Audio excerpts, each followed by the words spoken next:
We are back working on the wide body today. Before we can dive back into the wiring and get it up and running, in the previous video, we identified a couple potential feature issues back behind the intake manifold that want to get done, which also includes some pipe routing, which will help later when we're running the wiring harness that we're not overlapping stuff. Let's get the intake manifold off this thing and we'll show you what's going on.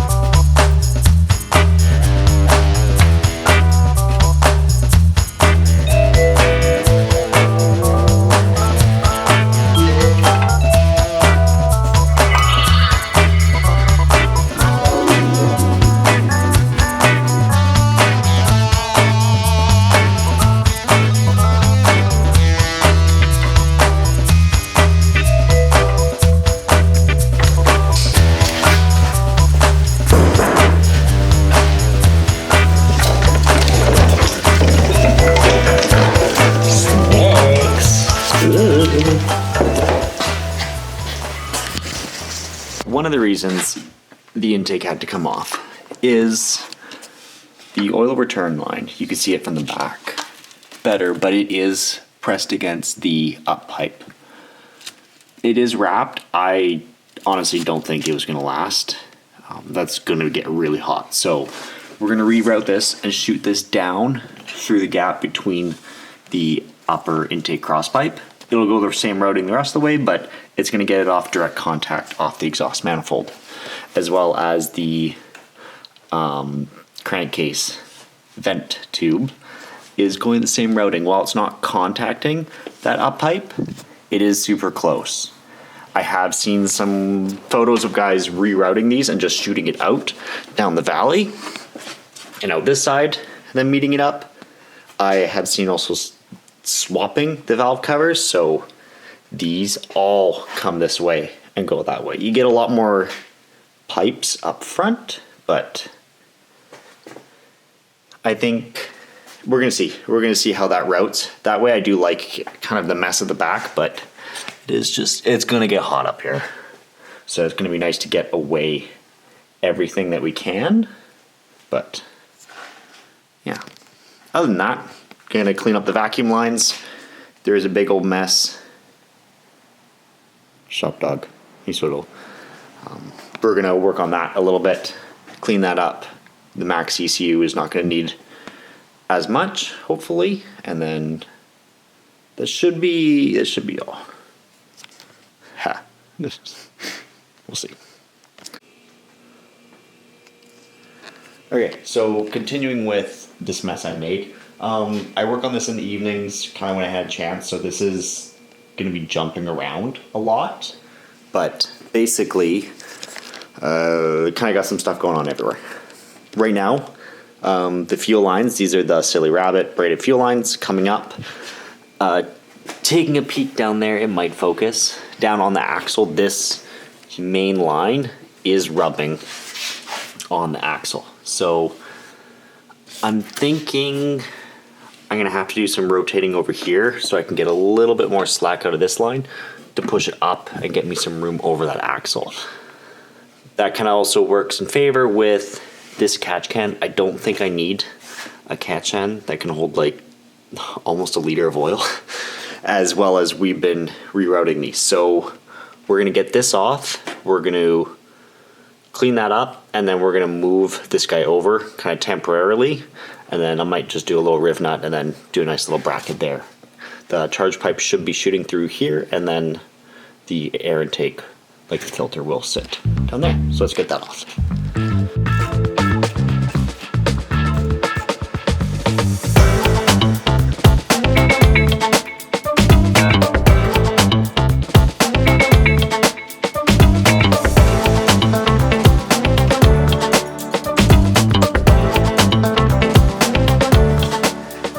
So what I am thinking right now is, like I have a rough idea where the charge pipes are gonna go through. Like I have the pipes. They're gonna shoot down through this way. But as I'm still trying to sort out this PCB thing, I don't want to commit myself too much to something. So we're gonna get this is sitting in its kind of temporary new homes and kind of go from there and see how everything gets fixed up.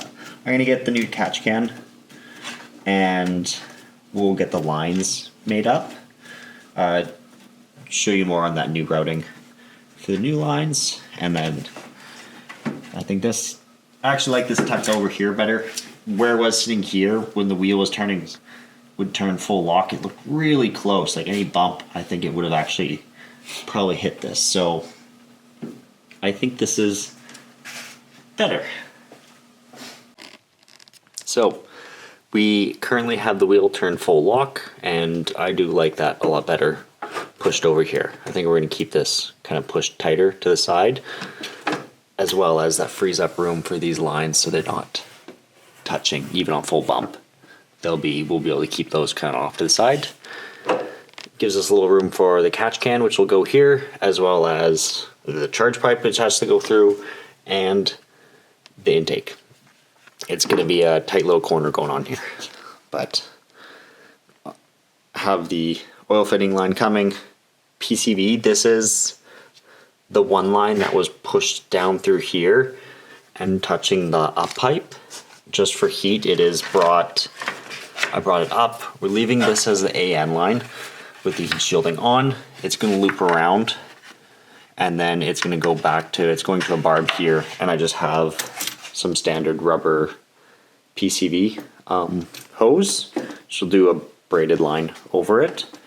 So it just looks a little bit nicer, but we're going to come up and do the junction here.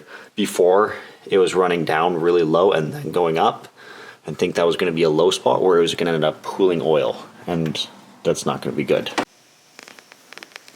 Okay, so it's kind of hard to get this because everything's black and in darkness, but we have the 45-degree AN fitting now in here, and that's shooting the turbo oil return down out of this gap and away from the up pipe, as well as we have the 180-degree fitting on the PCV vent. And that's bringing the hose up, and then we'll have the smaller catch can set over here, which we now have. So everything's away from that hot pipe, which is going to get nice and hot, and have knock sensors in. They're not tightened down. I'm going to torque those down, and yeah, we'll be able to drop the intake manifold on this, for at least to get the harness laid out and get going on that. We have also wrapped up the vacuum fittings. This part's about the same. We did get to take one line out for the direct map sensor. I think we're going to tee into the fuel pressure regulator off probably over here and run a separate line up. But we got those run along. We did do some heat shielding along the bundle, and then the, if you can see it, the boost pressure regulator, the wastegate regulator is up there. It'll probably get shortened and we'll do a nice little mount for it there. As well as along with the knock sensors, the crank position sensor we brought up factory. They live the back of the firewall over here, which doesn't really work anymore. So I think we'll probably bring it, the throttle body will sit here. So might do a connector station, or they might just be an extended harness. If it stays low enough, if it cuts low enough down here, we shouldn't be affected by pulling the intake on and off. I like to keep stuff kind of serviceable, but. And we also have, under the intake manifold here, a separate line that'll be coming out towards the front for the blow-off valve. We also have to get the, it's not gonna be a priority, but probably do the intake air temp sensor. It'll be nice to have that factory-ish sensors reading this thing. Well, I think we're ready to dive into wiring now. So next episode, you're going to be seeing me struggle with the factory harness, the 034 harness, and the Maxx harness. I think we're going to take, probably not that any of the OEM harness. We're going to take some of this. Mostly with this, we have full new connectors for the harness, and we're going to combine these two and hopefully get it running.